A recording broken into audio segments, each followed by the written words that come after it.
Hello, in this video I'm gonna show you how to adjust the tint on LG 43QNED80.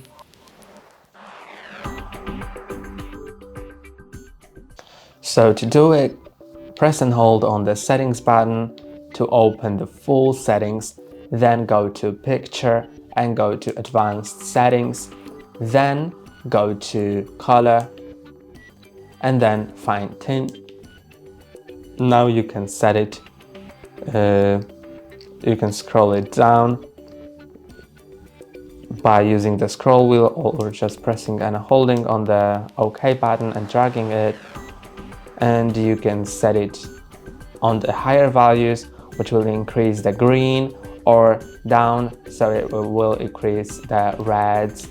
So I'm gonna set it back to 0.